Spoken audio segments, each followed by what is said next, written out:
الرحيم. الحمد لله رب العالمين والصلاة والسلام على سيد المرسلين وعلى آله وصحبه أجمعين. ایک مختصر سی حدیث کہ المعونۃ علی قدر المعونہ، یہ حدیث ہے کہ المعونۃ علی قدر المعونہ، کہ اللہ کی مدد اتنی ملے گی جتنی ذمہ داری پوری کی جائے گی.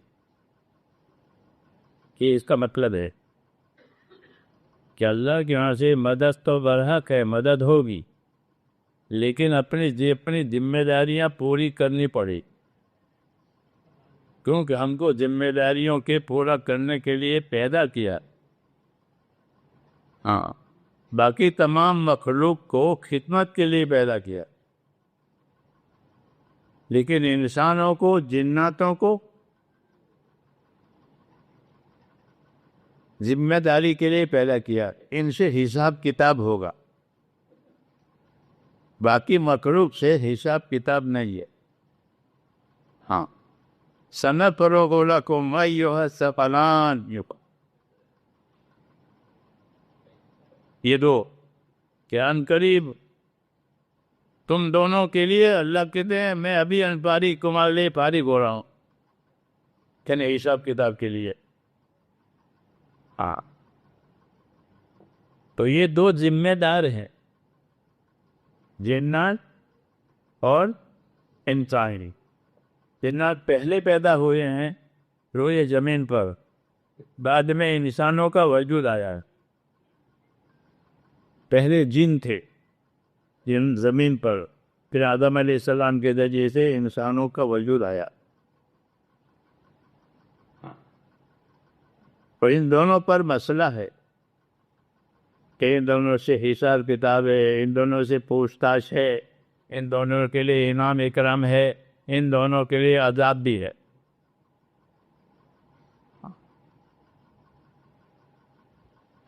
نبی آئے ہیں انسانوں کے لیے بھی، جناتوں کے لیے بھی. حضور صلی اللہ علیہ وسلم انسانوں کے بھی نبی ہیں اور جناتوں کے بھی نبی ہیں. آپ صلی اللہ علیہ وسلم جناتوں میں تبلیغ کرنے کے لیے جاتے تھے. تقریباً 6 مرتبہ آپ کا وہاں جانا ہوا ہے جناتوں میں. اور ان کو دعوت دی ہے، ان کو ذمہ داری سمجھائی ہے. سورہ رحمان نازل ہوئی ہے، تو سورہ رحمان جب جناتوں نے سنی ہاتھ سے کہ فَبِأَيِّ آلَاءِ رَبِّكُمَا تُكَذِّبَانِ، تو وہ اس کا جواب دیتے تھے. اللہ تعالیٰ نعمتیں بتا کر فرماتے ہیں اس آیت میں کہ اے انسانوں اور جناتوں، خدا کے کون سے نعمت کو جھٹلاؤ گے؟ سب نعمتیں ثابت ہے. تو جنات جواب دیتے ہیں اس آیت میں اِلَّا بِشَيْءٍ مِّن نِّعْمَتِكَ رَبَّنَا نُكَذِّبُ فَلَكَ الْحَمْدُ، اے پروردگار تیری کسی بھی نعمت کا ہم انکار نہیں کر سکتے، سب نعمتیں ہیں ہمارے لیے، اور ہم آپ کا شکر گزار ہیں. یہ جواب دے دیتے آیت کے جواب. فَبِأَيِّ آلَاءِ رَبِّكُمَا تُكَذِّبَانِ، کہ تم اللہ کے کون سے نعمت کو جھٹلاؤ گے؟ اس اجتماع کر کے جب حضور صحابہ میں آئے تو آپ نے صحابہ سے ذکر کیا کہ میں نے جناتوں کے سامنے یہ بات کی تھی، تو یہ جواب دیتے، تم لوگ جواب نہیں دیتے. آیت کا جواب وہ دیتے تھے، اے اللہ آپ کی نعمتوں کو ہم نہیں جھٹلائیں گے، کہ وہ جواب دیتے تھے نعمت آیت کا. تو مطلب کہنا چاہیے ہے کہ حضور صلی اللہ علیہ وسلم جنوں کے بھی نبی ہیں اور انسانوں کے بھی نبی ہیں. آپ آخری نبی ہیں. آپ نے دونوں کو دعوت دی ہے، دونوں کو تبلیغ کی ہے، اور دونوں میں سے آپ کے دشمن بھی ہیں. جیسے آپ کے ماننے والے ہیں انسانوں میں، جناتوں میں، ایسے آپ کے دشمن بھی ہے. عدو من المجرمین، یہ انسانوں کے مجرم اور جناتوں کے مجرم کے معنی ہے بدماش، یہ نبیوں کے دشمن رہے ہیں. جناتوں نے بھی آپ سے دشمنیاں کیا اور انسانوں بھی. میں نے ایک ان میں کہیے کہ اللہ تعالیٰ نے جنوں کو اور انسانوں کو ذمہ داریاں دی ہیں، انہیں پر حساب کتاب ہوگا، انہیں کے لیے جنت جہنم کے فیصلے ہوں گے۔ باقی تمام مخلوق کو خدمت کے لیے پیدا کیا، تسخیر، جی ہاں، ان کو تسخیر کہتے ہیں۔ یہ ساری مخلوق تمہارے کام میں، کوئی مخلوق آپ کے کام سے انکار نہیں کرے۔ گھوڑے پر بیٹھنا چاہو تو گھوڑا انکار کرے گا، ہاتھی پر بیٹھنا چاہو تو، سمندر پر جانا چاہو کہ میں سمندر کے پانی پر سواری کریں، سمندر انکار نہیں کرے گا۔ اللہ کہتا ہے میں نے سمندر کو پابند کیا ہے، ورنہ سمندر ہاں، جب کبھی سمندر کا سیر کر کے دیکھو، جب اندر جہاز چلا جاتا ہے تو دنیا نظر نہیں آتی، پانی پانی یہاں، کیونکہ 1/4 خشک ہے، اس میں جنگل بھی ہے، شہر بھی ہے، ملک بھی ہیں، اور باقی 3 وہ سارا پانی ہے، سمجھے نہیں؟ ہاں، 1/4 وہ خشک ہے، اس میں جنگلات ہیں، شہر ہے، علاقے ہیں، ملک ہے، باقی 3 پانی پانی ہے، لیکن وہ پانی کنٹرول میں ہے، ورنہ کون بچے گا؟ وہ پانی پر اللہ تعالیٰ کا کنٹرول ہے، هو الذی سخر البحر، کہ اللہ نے سمندر کو اپنے قابو میں رکھا ہے، ورنہ تو سب اندر، جی ہاں، کوئی نہیں بچ سکتا۔ تو میں نے کہا اللہ تعالیٰ نے تمام مخلوق کو کام میں لگایا، خدمت میں، کس کی؟ کہ آپ کی مخلوق سے خدمت تھی، اور مخلوق کی طرف سے نعمتیں بھی، دونوں آپ کو ملتی ہے، مخلوق آپ کی خدمت بھی کرتی ہے، مخلوق سے آپ کو نعمتیں بھی ملتی ہے، سمندر سے موتی ملتے ہیں، زمین سے پیداوار ملتی ہے، آسمان سے پانی ملتا ہے، کیا نہیں ملتا، اور وہ سب پابند ہے، جی ہاں، یہ احسان ہے۔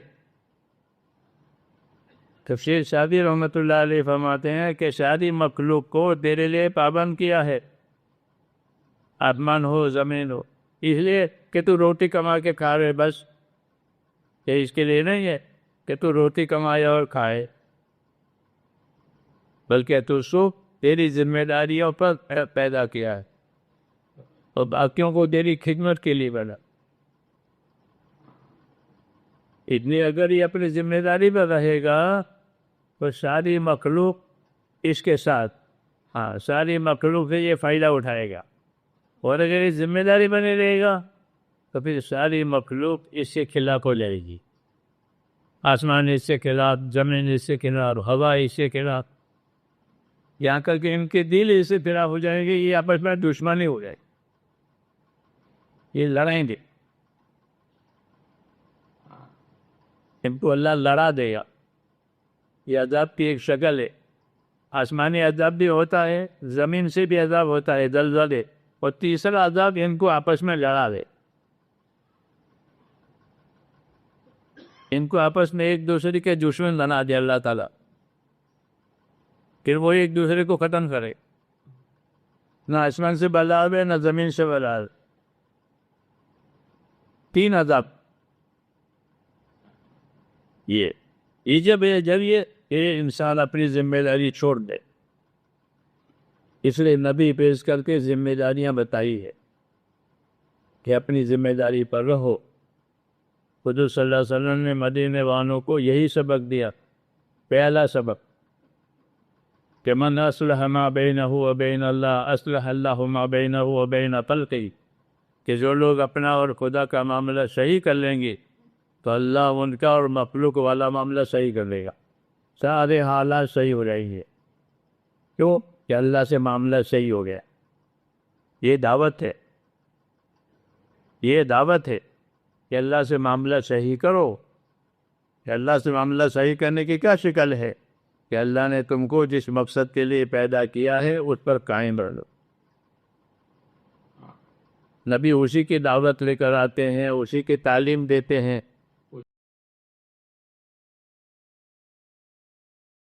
اسی کی تبلیغ کرتے ہیں، اسی کے فضائل، اسی کی وعیدیں بیان کرتے ہیں۔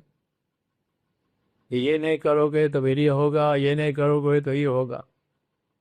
ہاں، اللہ کی فوج کو اللہ ہی جانتا ہے۔ وَمَا يَعْلَمُ جُنُودَ رَبِّكَ إِلَّا هُوَ، کہ اللہ کے لشکر کو اللہ ہی جانتا ہے۔ کہ ناراض ہوگا تو اپنا کوئی لشکر تیرے پیچھے لگا دیں گے۔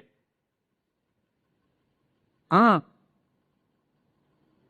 تو اللہ کے لشکر کو وہ تو اللہ ہی جانتا ہے کس کے پیچھے کس کو لگانا۔ پہلی قوموں کو ہوا سے ہلاک کیا، زلزلوں سے ہلاک کیا، جیسے قرآن کریم میں یہ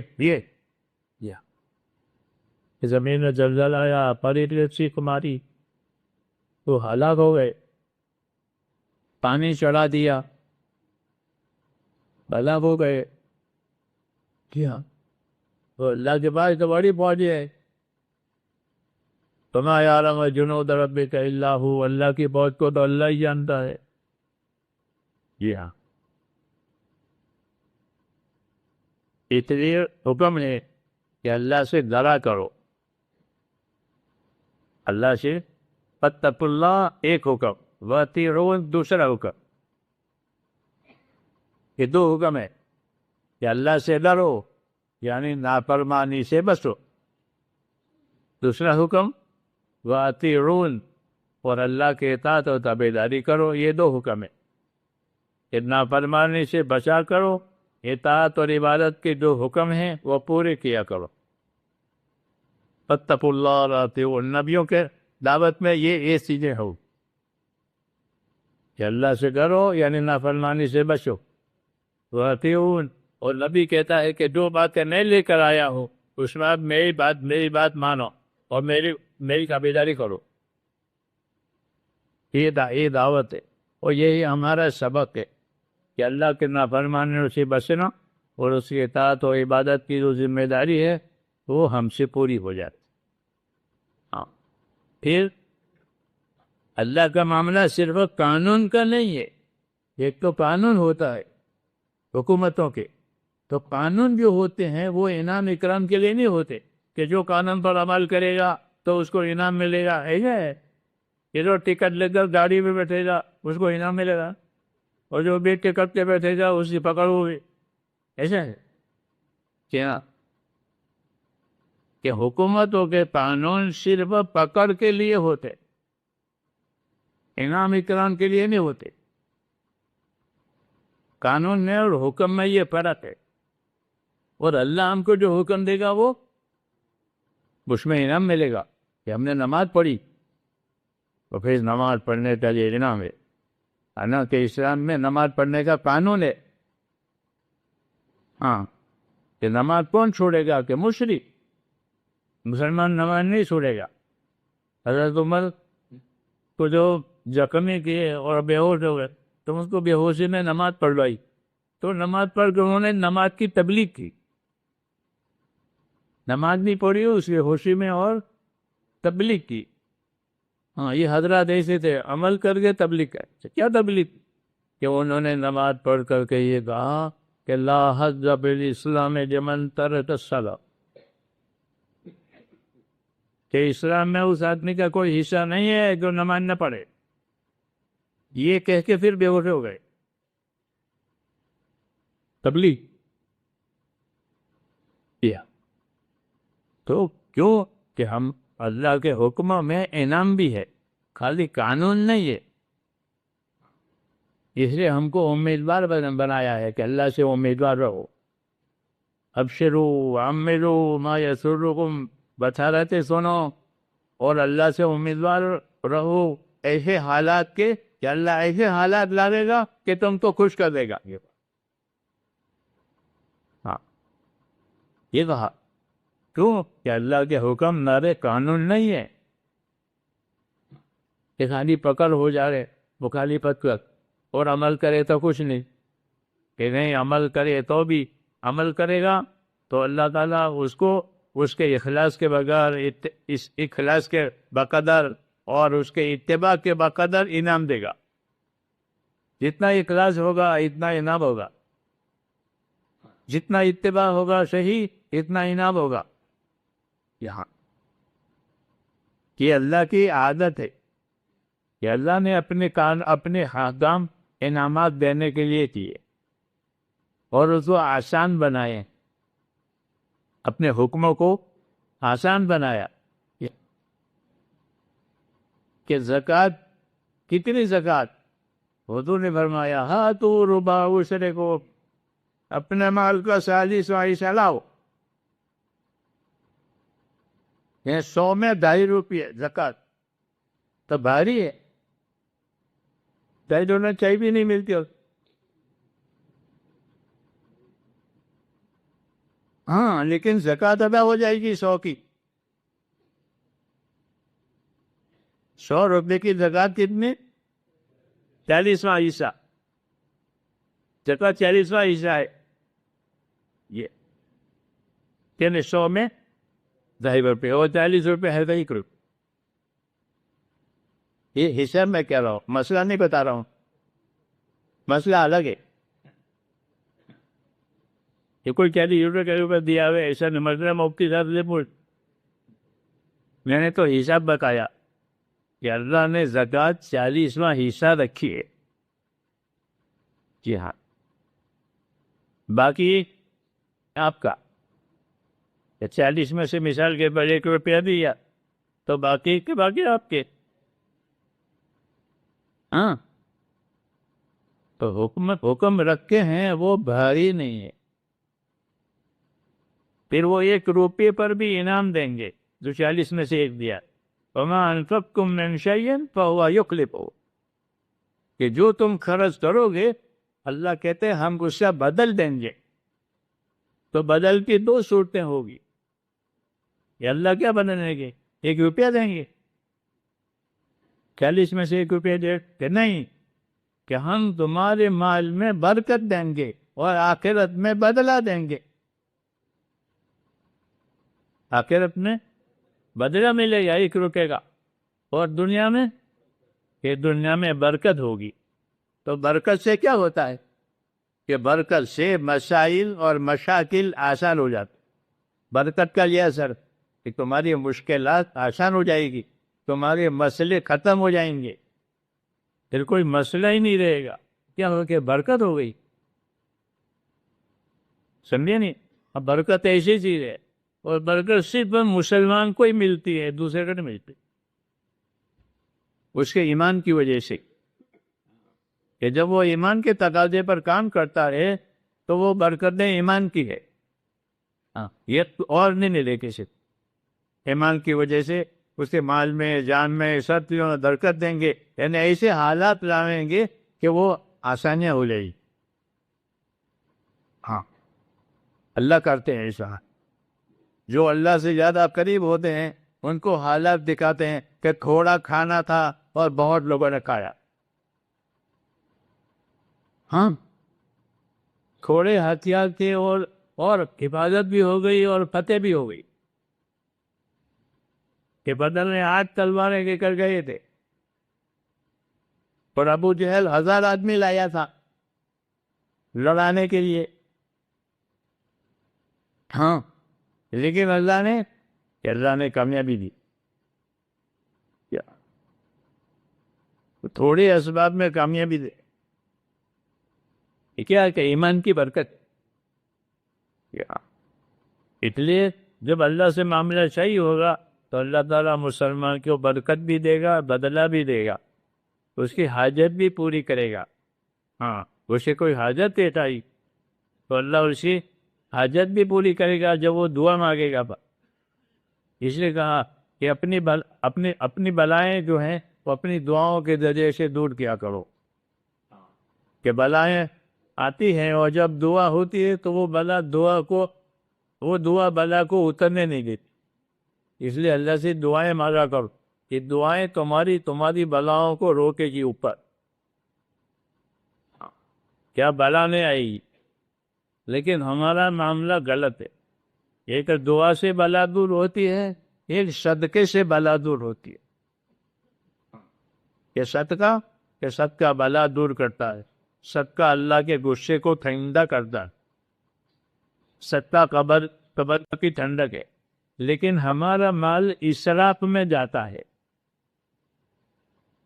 فضول صدقے میں نہیں جاتا، صدقے میں مال نہیں جاتا۔ زکوٰۃ بھی مسلمان پوری نہیں دیتے۔ یہ مولانا الیاس صاحب اس کے لیے پوری زکوٰۃ دیا کرو، حساب کر کے عالموں سے پوچھ کے کتنی زکوٰۃ دینی ہے، لیکن زکوٰۃ پوری مسلمان دیتے نہیں ہیں۔ اور مال چھپا ہوا ہے ان کے پاس، کون جانے کے سوا کتنا مال ہے۔ مال اور میل وہ تو وہی جانتا ہے کہ کتنا میل ہے اسی بدن میں، کپڑوں میں، وہی جانتا ہے۔ اور کتنا مال اس کے پاس ہے وہ بھی وہی جانتا ہے۔ میرے پاس کتنا مال ہے میں جانتا ہوں، کتنا میل ہے میں جانتا ہوں۔ اس لیے مولانا الیاس صاحب کہتے تھے کہ مسلمان اپنے مال کی زکوٰۃ پوری ادا کرے۔ کیوں کہ زکوٰۃ غریب کا حق نہیں ہے، زکوٰۃ تو اللہ کا حق ہے، غریب کا نہیں، بلکہ اللہ کا حق ہے کہ تمہارے مال میں اللہ کا یہ حق ہے۔ پھر اللہ کہے گا کہ اس کو دو، اس کو۔ تو اللہ نے 8 قسم کے لوگوں کو زکوٰۃ دینے کا حکم دیا ہے قرآن مجید میں کہ یہ زکوٰۃ تو میرا ہے، حق ہے، تم اس کو 8 قسمیں قرآن مجید میں زکوٰۃ والوں کی بتائی۔ وہ زکوٰۃ تو خدا کی ہے، رقم غریبوں کی نہیں۔ اللہ کہے کہ ان کو دو 8 قسم، ورنہ زکوٰۃ یہ اللہ کا حق ہے، سمجھے نہیں؟ پھر اپنا حق خدا نے غریبوں کو دینے کے کہا۔ اس لیے جو لوگ زکوٰۃ نہیں دیتے وہ بہت بڑے گنہگار ہیں کہ وہ اللہ کا حق مارتے ہیں۔ اور کتنا بڑا اللہ! اور زکوٰۃ شریعت کے مطابق دینی چاہیے۔ شریعت کیا کہتی ہے؟ کتنی زکوٰۃ دینی چاہیے؟ یہ نہیں کہ وسندی والا کو لکھوا دیا جاؤ، یہ کافی نہیں ہے، یہ کافی نہیں ہے۔ ہاں، جیسے نماز، یہ نماز جہاں جائے پڑھ لی، حضرت جی فرماتے تھے نماز 5 جگہ دیکھ کر پڑھتے ہو، اس طرح زکوٰۃ کی حقدار دیکھ کر ادا کرو۔ ورنہ نہیں سوچا بھی دے کہ نماز کیا پڑھو گے؟ کتاب سے پاپا، ہاں، ہر جگہ پر نہیں، 5 جگہ پر نماز ہوگی۔ تو جس طرح نماز کے لیے 5 جگہ تلاش کرتے ہو تو زکوٰۃ کے لیے حقدار تلاش کرو کہ اس کا حقدار کون ہے، تاکہ اس کے حقدار کو حق ملے۔ یہ نہیں کہ بھائی تو لے جا زکوٰۃ میں لکھ لینا، پتہ نہیں وہ لے جا کر کہاں لگاتے ہیں۔ ہاں، کیوں کہ زکوٰۃ اللہ کا حق ہے، غریب کا نہیں۔ اس طرح نماز اللہ کا حق ہے کہ نماز اللہ کے لیے پڑھی جائے گی، کیا خدا کی عبادت نہیں ہوتی؟ تو یہ چیزیں دین میں ہے میرے، یہ جو اللہ کے فرائض ہیں وہ اللہ کے حقوق ہیں، اور جو اللہ کے حرام کی ہوئی چیزیں ہیں وہ اللہ کی سرحدیں ہیں۔ جو حرام ہے وہ سرحد، ہر ملک کی سرحد ہوتی ہے، وہاں کوئی نہ جاوے، بارڈر پر۔ تو جو حرام کی ہوئی چیزیں ہیں وہ بارڈر ہے، اس سے قریب بھی جانے کی اجازت نہیں ہے، رک کے قریب میں جاؤ۔ تو حرام سے بچنا ہے، فرائض کو ادا کرنا۔ جو حرام سے نہ بچے، فرائض نہ ادا کرے تو یہ اس کی زندگی کی بات قبول نہیں۔ فرائض ادا کرے، حرام سے بچے، اور طریقہ اپنے نبی کا اندر اختیار کرے۔ ابن عباس سے فتویٰ پوچھا کسی نے، ایک آدمی دن بھر روزہ رکھتا ہے، رات بھر عبادت کرتا ہے، لیکن مسجد میں جماعت ہوتی ہے، جمعہ کی نماز ہوتی ہے، اس میں وہ نہیں ہوتا۔ وہ اپنے نماز روزوں میں، ابن عباس نے فرمایا کہ وہ دوزخی ہے۔ کیوں کہ جمعہ جماعت میں آنا ضروری ہے، جمعہ پڑھو مسجد میں آ کر، جماعت سے نماز پڑھو مسجد میں آ کر، یہ طریقہ ہے، یہ طریقہ ہے۔ پھر ان کو ادا کر کے پھر نوافل. جمعہ جماعت یہ اس لیے ابن مسعود کا یہ اثر ہے کہ جو اللہ تعالیٰ سے ملنا چاہتا ہو ایمان کی حالت میں، کہ اللہ سے میری ملاقات ایمان کی حالت میں ہو جائے. ظاہر بات ہے کہ سب کو چاہے، کون بے ایمان بن کر اللہ سے ملنے کی ہمت کرتا ہے؟ کہ جو اللہ سے ایماندار ہو کر کے ملنے کی ملاقات کی امید رکھا ہو تو اس کے لیے یہ ضروری ہے کہ وہ مسجدوں میں جا کر نماز با جماعت پڑھے. یہ ابن مسعود کا قول ہے کہ نماز با جماعت جو ہے وہ پیغمبر کی سنت ہے کہ حضور صلی اللہ علیہ وسلم نماز با جماعت پڑھتے. ہاں، سنت طریقہ ہے کہ مسجد میں جا کر جماعت سے نماز پڑھو. یہ سنت طریقے. اگر یہ میں ہے تو پھر وہ قابل قبول نہیں ہے. تو زندگیوں کو اس پر لانا ہے میرے دوستوں. ہاں، مال میں بھی، جان میں بھی، اور سیکھ کر، سمجھ کر، پوچھ کر. جیسے دنیا کے کاموں کو سیکھتے بھی ہے، سمجھتے بھی ہیں، پوچھتے بھی ہے، تاکہ غلط نہ ہو جاوے، نقصان نہ ہو جاوے. تو اسے دین کے کام کو سیکھ کر، سمجھ کر ادا کرے. ہاں، کیوں کہ اگر یہ صحیح ہے تو اس کا بدلہ ملے گا، اور غلط کیا ہے تو اس کی سزا ہوگی. اس کی سزا ہوگی کیونکہ یہ رسم نہیں ہے، یہ ذمہ داری ہے. اس لیے اس کو سیکھنا ضروری ہے. سیکھنے والوں، جاننے والوں سے پوچھنا بھی ضروری ہے کہ جاننے والوں سے پوچھ لیا کرو. دیکھا دیکھی نہیں کرنا ہے. خصوصاً جو اللہ کے فرائض ہیں وہ، اور جو اللہ نے حرام کیے ہیں وہ. حرام میں بچنے کے لیے، فرائض کو ادا کرنے کے لیے علم ضروری ہے. علم ضروری ہے. حرام کا علم نہیں ہوگا تو حرام میں پڑ جائے گا، اور فرض کا علم نہیں ہوگا تو فرائض چھوٹ جائیں گے. اس لیے اللہ تعالیٰ کے قریب کوئی ہو نہیں سکتا جب تک کہ فرض ادا نہ کرے. اور جو حرام سے اپنا آپ کو بچا رہے تو وہ کہ اللہ سے سب سے زیادہ اللہ ان سے پیار اور محبت کرتے ہیں. اتق المحارم تکن عبد الناس، کہ تو حرام سے بچ جا، پھر تو خدا کا سب سے بڑا عبادت گزارے. حرام سے بچنے والا، نوافل نہیں پڑھے، زیادہ تلاوت نہیں کی، لیکن اپنی زندگی کو حرام سے بچایا، تو یہ سب سے بڑا عبادت گزار ہے. یہ بشارت ہے. اللہ ہمیں توفیق عطا فرمائے. ہاں، کتنے دکھا؟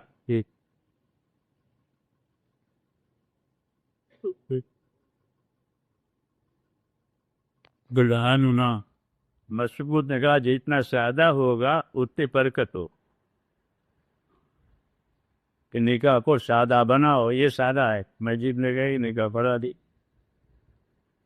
اسی سادگی میں برکت ہے. تو برکت کیا ہوگی؟ کہ نکاح کی برکت یہ ہے کہ محتاجی دور ہو جائے گی. کہ لڑکی والے غریب ہیں تو فکر نہ کرو، نکاح کرا دو، ان کی غریبی دور ہو جائے گی. یا لڑکے والے غریب ہیں، فکر نہ کرو، نکاح کرا دو، سنت توڑا دی، ان کی غریبی دور ہو جائے گی. حضرت عمر یہ بات سمجھاتے تھے کہ نکاح کی برکت یہ ہے کہ غریبی دور ہو جائے. تم غریبی سے تو گھبراتے ہیں،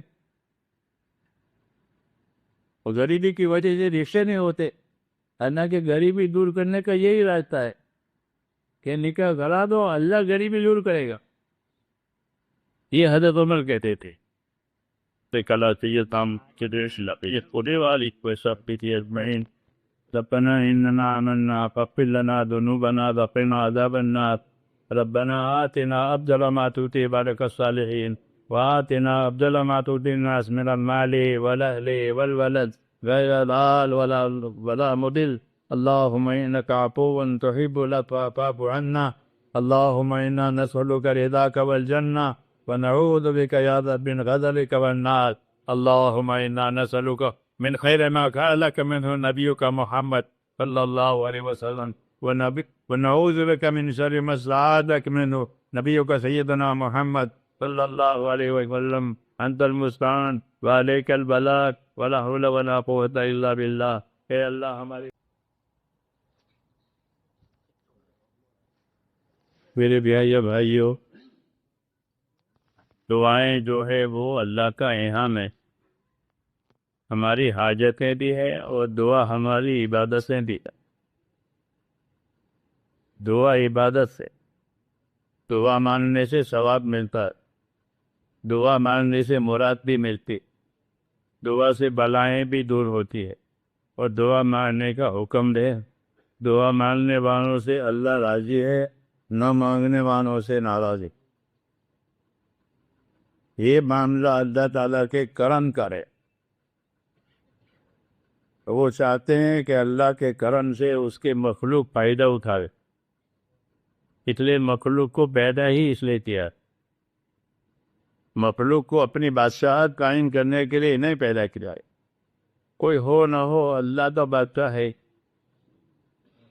کوئی اس کو عبادت کرے نہ کرے وہ تو معبود ہے ہی۔ ہاں، اس کی ذات پر کوئی اثر نہیں پڑتا مخلوق کی وجہ سے۔ ہاں، مخلوق کو نفع دینے کے لیے اللہ تعالیٰ نے یہ چیزیں جاری کی ہے کہ دعا مانگو، عبادت کرو، توبہ کرو، استغفار کرو۔ یہ توبہ استغفار کرو گے تو پکڑ سے بچ جاؤ گے، اور عبادت کرو گے تو مدد ملے گی۔ ہاں، عبادت سے مدد ملتی ہے۔ ایاک نعبد و ایاک نستعین، تیری عبادت کریں گے دوسری مدد لیں گے۔ یہ سنت ہے اللہ کی کہ اللہ کی مدد اللہ کی عبادت سے ملتی ہے، اور کوئی طریقہ اللہ سے لینے کا نہیں ہے، زور زبردستی، لالچ، خوشامد کہ یہ نہیں کہ دعا سے ملے گا، کہ دعا یہ بندے کا کام ہے اور قبول کرنا خدا کا کام ہے، اور اللہ نے دعا مانگنے کا حکم دیا ہے اور قبول کرنے کا وعدہ دیا۔ ہر مسلمان کی دعا قبول ہوتی ہے، کتنا ہی گنہگار ہو۔ ہاں، اس لیے دعا مانگنے کے لیے کوئی ولی ہونا ضروری نہیں ہے۔ بعض لوگ کہتے ہیں ہماری دعا کیسے قبول؟ بھائی دعا تو سب کی قبول ہوتی ہے، اس نے حکم ہی دیا ہے مسلمانوں کو کہ مجھ سے مانگا کرو، اس لیے کوئی یہ نہ سمجھے کہ ہماری نہیں ہوتی۔ ہاں، البتہ یہ ہوتا ہے کہ دعا کی قبولیت اور مراد ظاہر ہونے میں کبھی دیر لگتی ہے، کبھی فوراً بھی مل جاتی ہے مراد، اور کبھی دیر سے ملتی ہے۔ یہ اللہ کی حکمت پر ہے کہ اللہ حکمت سے بندوں کو دیتے ہیں، کہ ابھی دینا بہتر ہے یا بعد میں دینا بہتر ہے۔ اس لیے حدیثوں میں نے کہ اللہ سے امیدوار رہو، اللہ سے اچھا گمان کرو، تاکہ شیطان نا امید نہ بنائے۔ بعض مرتبہ کوئی سی دیر سے دیتے ہیں تو شیطان نا امید نہ بنا رہے کہ دیکھو تم نے فلاں سے مانگا تو میں فلاں نے دیا، یہ نہیں، وہ دھوکہ دیتا کہ ہمارے اللہ نے دعا قبول کرنے کا وعدہ کیا ہے، کبھی جلدی کریں گے کبھی دیر سے کریں گے۔ اس لیے میرے بھائیوں، دعا مانگنا ہمارا کام ہے، اور دعا مانگنا عبادت ہے، اس کا ثواب ہے، اور قبول کرنا یہ خدا کام ہے۔ اور دعا کے لیے اللہ تعالیٰ سے کوئی وقت نہیں لینا پڑتا جیسے بڑوں سے وقت لینا پڑتا ہے۔ جب کیا ہو دعا لیٹے بیٹھے، حدیثوں میں دیکھو کیا رات میں آپ کو لے تو یہ دعا کرو، ہاں آنکھ کھلی ہے کہ اللہ سے یہ کہو، لیٹے لیٹے، اور لیٹے بیٹھے چلتے پھرتے ہر حال میں دعا کرنے کی گنجائش ہے۔ ہاں، دعا سنت کے مطابق ہونی چاہیے، دعا خلاف سنت نہ ہونی چاہیے، اللہ کی عادت کے مطابق دعا ہونی چاہیے، اللہ کی عادت کے خلاف دعا نہیں ہونی چاہیے۔ عادت کے خلاف کا مطلب یہ ہے کہ اللہ تعالیٰ نے دنیا میں اپنی قدرت ظاہر کرنے کے لیے کچھ عادتیں اور طریقے بنائے ہیں، ان طریقے کی رعایت سے دعا مانگے۔ شاہ عبدالعزیز صاحب رحمۃ اللہ علیہ کے پاس ایک آدمی آتا تھا اور ہر وقت کہتا تھا کہ حضرت میرے لیے دعا کریں، اللہ مجھے اولاد دے۔ بار بار بعد میں معلوم ہوا کہ اس نے شادی نہیں کی ہے۔ شاہ صاحب نے فرمایا بڑے آدمی تو نے جب شادی نہیں کی ہے تو کیا خدا تیرے پیٹ سے بہتر پیدا کرے گا؟ تو یہ دعا سنت کے خلاف ہے کہ اللہ تعالیٰ انسان کو انسان سے پیدا کرے گا، یعنی مرد اور عورت سے پیدا کرے گا. یہ اللہ کی سنت ہو گئی ہے. جی ہاں، کہ اب جو بھی انسان پیدا ہوگا وہ میاں بیوی اور مرد عورت کی ملاقات سے پیدا ہوگا. پہلے اللہ نے آدم کو بغیر ماں باپ کے پیدا کیا، حوا کو بغیر ماں کے پیدا کیا، عیسیٰ علیہ السلام کو بغیر باپ کے پیدا کیا. یہ سب قدرت دکھا دی. یہ سب اب نہیں، اب سنت. یہ سنت کیا؟ یہ شادی کرو. تو وہ شاہ صاحب سے گھڑی گھڑی کہتا تھا کہ میرے اولاد ہے اور شادی کی میں سے ایسی دعا نہیں مان رہی ہے کہ شادی کرو جو اللہ کی ترتیب ہے اولاد دینے کی. تو وہی ہے کہ پیداوار چاہیے کہ وہ زمین سے، پانی چاہیے تو آسمان سے. یہ طریقہ ہے.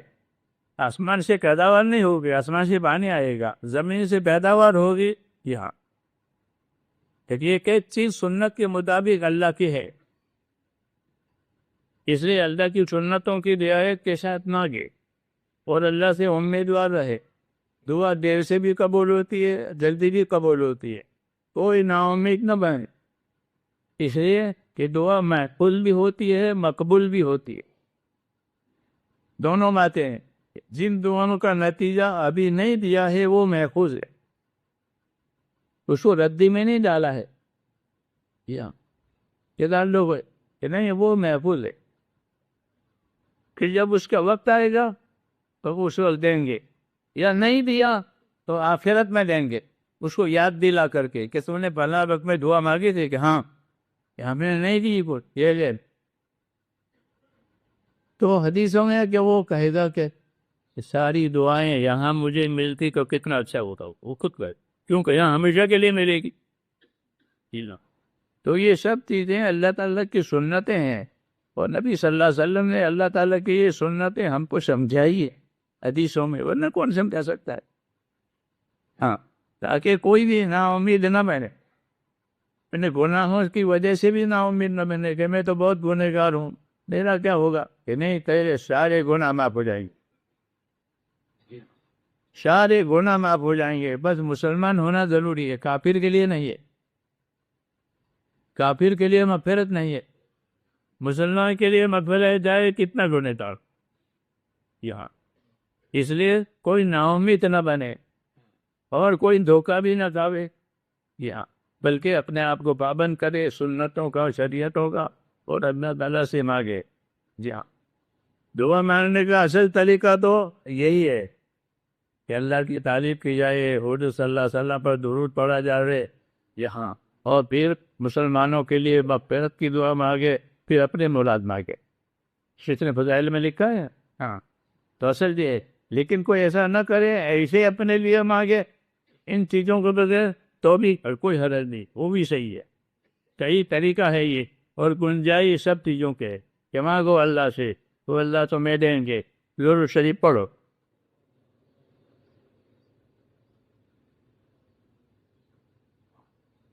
بسم اللہ الرحمن الرحیم. اللہم لک الحمد کلہ ولک الشکر کلہ ولک الملک کلہ بیدک الخیر کلہ الیک یرجع الامر کلہ لا الہ الا اللہ وحدہ لا شریک لہ لہ الملک ولہ الحمد یحیی ویمیت وہو حی لا یموت بیدہ الخیر وہو علی کل شیء قدیر. اللهم صل على سيدنا محمد وعلى آل سيدنا محمد كما صليت على إبراهيم وعلى آل إبراهيم إنك حميد مجيد. اللهم بارك على سيدنا محمد وعلى آل سيدنا محمد كما باركت على إبراهيم وعلى آل إبراهيم إنك حميد مجيد.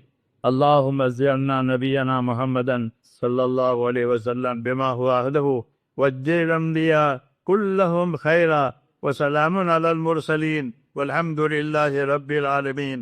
ربنا ظلمنا أنفسنا وإن لم تغفر لنا وترحمنا لنكونن من الخاسرين.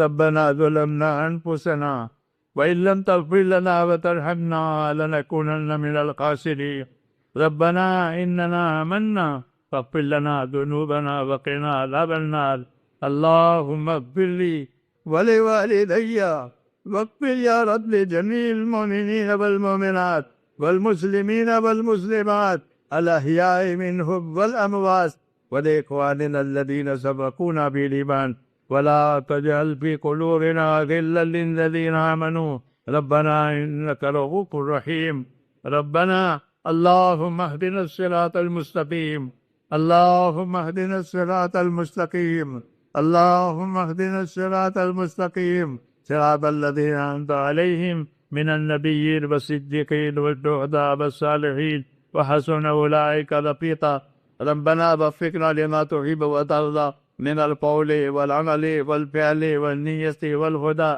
إنك على كل شيء قدير اللهم اشرح صدورنا للإسلام اللهم حبب إلينا الإيمان وزينه في قلوبنا وكره إلينا الكفر والفسوق والعصيان اللهم اجعلنا من الراشدين اللهم إن قلوبنا ونواسينا وجوارحنا بيدك لم تملكنا منها شيئا فإذا فعلت ذلك بنا فكن أنت ولينا واهدنا إلى سواء السبيل يا مقلب القلوب ثبت قلوبنا على دينك يا مصرف القلوب صرف قلوبنا على طاعتك ربنا لا تؤاخذنا إن نسينا أو أخطأنا ربنا ولا تحمل علينا إصرا كما حملته على الذين من قبلنا ربنا ولا تحملنا ما لا طاقة لنا به واعف عنا واغفر لنا وارحمنا أنت مولانا فانصرنا على القوم الكافرين اللهم انصر من نصر دين محمد صلى الله عليه وسلم واجعلنا منهم اللهم انصر من نصر دين محمد صلى الله عليه وسلم واجعلنا منهم اللهم أيد الإسلام وأنصاره اللهم أيد الإسلام وأنصاره وأذل الشرك وأشراره اللهم أذل الشرك وأشراره اللهم من أراد بالإسلام خيرا وبالمسلمين خيرا فوفقه كل خير ومن أراد بالإسلام شرا وبالمسلمين شرا اللهم كلهم أخذ عزيز مقتدر اللهم كلهم أخذ عزيز مقتدر اللهم إنا نجعلك في نحورهم ونعوذ بك من شرورهم اللهم إنا نجعلك في نحورهم ونعوذ بك يا رب من شرورهم ربنا لا تجعلنا فتنة للقوم الظالمين ونجنا برحمتك من القوم الكافرين فاطر السماوات والأرض أنت ولينا في الدنيا والآخرة توفنا مسلمين والحقنا بالصالحين غير خزايا ولا ندى ولا مفتونين اللهم ألهمنا ملائكة أمورنا وأعذنا من شرور نفوسنا ربنا لا تؤاخذنا إن نسينا أو أخطأنا ربنا ولا تحمل علينا إصرا كما حملته على الذين من قبلنا ربنا ولا تحملنا ما لا طاقة لنا به واعف عنا واغفر لنا وارحمنا أنت مولانا فانصرنا على القوم الكافرين اے اللہ ہماری مغفرت فرما ہم سارے کے سارے ہم پوری کے پوری امت تیرے دربار میں اقراری مجرم ہے اے مولا کریم ہم کو اپنے جرموں کا اقرار ہے اب تیرے عالی دربار میں اقراری مجرم ہے اے اللہ ہماری مغفرت فرما دے اے اللہ ہماری مغفرت فرما دے اے اللہ ہماری ایک ایک امتی کی مغفرت فرما ایک ایک امتی کی مغفرت فرما امت کی صلاحیتوں کو دین پر لگا دے اے اللہ امت کی صلاحیتوں کو دین پر لگا دے امت کی صلاحیتوں کو برباد ہونے سے بچا دے امت کے مالوں کی جانوں کی آبرو کی اے اللہ ان کے دین کی ان کی نسلوں کی اور ان کے معاشرے کی اے اللہ پوری پوری حفاظت فرما اس ملک میں خصوصاً حفاظت فرما اور سارے عالم میں عام طور پر یا اللہ ہماری ان چیزوں کی پوری پوری حفاظت فرما بہت اخلاص اور استقامت کے ساتھ ہم میں سے ایک ایک کو اپنے دین پر جینا نصیب فرما اے اللہ اخلاص اور استقامت کے ساتھ ہم میں سے ایک ایک کو اپنے دین پر جینا نصیب فرما اے اللہ سے مرنے کا وقت آ رہے تو ہم نے جی ایک ایک کو کمال ایمان پر خاتمہ نصیب، اے اللہ ہم میں جی ایک ایک کو کمال ایمان پر خاتمہ نصیب فرما، موت اور نادال موت میں ہمارے لیے برکت مقدر فرما، موت کے بعد کی ہلاکتوں سے حفاظت فرما، موت کے بعد آنے والی ہمیشہ ہمیشہ کی رحمتوں سے مالا مال فرما۔ اے اللہ ہم آپ سے جنت کا سوال کرتے ہیں، اے اللہ ہم آپ سے جنت الفردوس کا سوال کرتے ہیں، اے اللہ ہم میں سے ایک ایک کو جنت الفردوس سے وارث بنا، اے اللہ ہم میں سے ایک ایک کو جہنم کی آگ سے نجات نصیب فرما، اے اللہ ہم میں سے ایک ایک کو اور ایک ایک امتی کو اے اللہ جہنم کی آگ سے محفوظ فرما، ہر خیر سے مالا مال فرما، ہر شر سے، ہر فتنے سے، ہر بلا سے، ہر بیماری سے اے اللہ ہماری اور امت کی حفاظت کرنا، ہمارے پریشان حالوں کی پریشانیاں دور کرنا، ہمارے بیماروں کو شفا عطا فرما، ہمارے بیماروں کو شفا عطا فرما، ہمارے بیماروں کو شفا عطا فرما، ہمارے محتاجوں کی مدد فرما، ہماری ضرورت مندوں کی جاری ضرورتیں پوری فرما، اے اللہ جو جس پریشانی میں ہے آسمانی سلطانی جس پریشانی میں ہے یا اللہ اس کو پریشانیوں سے نجات دے، امت کو عافیت عطا فرما، امت کو صحت عطا فرما، امت کو ہدایت عطا فرما، اے اللہ اس امت کی اور ان کے دین کی اے اللہ حفاظت فرما، جتنے خیر رسول صلی اللہ علیہ وسلم مانگی وہ ہمیں عطا فرما، جن سرور سے پناہ مانگی ان سے پناہ مانگی، ان سے ہم کو بھی پناہ نصیب فرما۔ یہ بھائیوں نے دوستوں نے دعاؤں کے لیے کہا ہے یا لکھا ہے وہ یا وہ کہہ نہیں پائے لکھ نہیں پائے، اے اللہ ان کی جائز مرادیں پوری فرما، ان کی مشکلات کو آسان فرما، ان کو دارین میں عافیت نصیب فرما، اپنا نیک بندوں میں ہم سب کو داخل فرما۔ ربنا آتنا فی الدنیا حسنہ وفی الآخرۃ حسنہ وقنا عذاب النار وادخلنا جنت الفردوس مع الابرار وصلی اللہ تعالی علی خیر خلقہ برحمتک یا ارحم الراحمین سبحانک اللہم وبحمدک اشہد ان لا الہ الا انت۔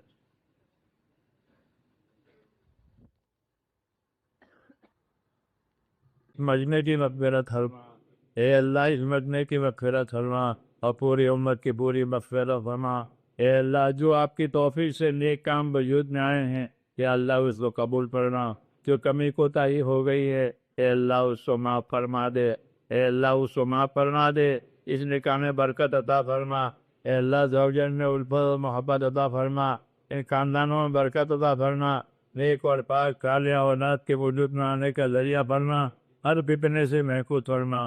ربنا آتنا فی الدنیا حسنہ وفی الآخرۃ حسنہ وقنا عذاب النار وصلی اللہ تعالی برحمتک یا ارحم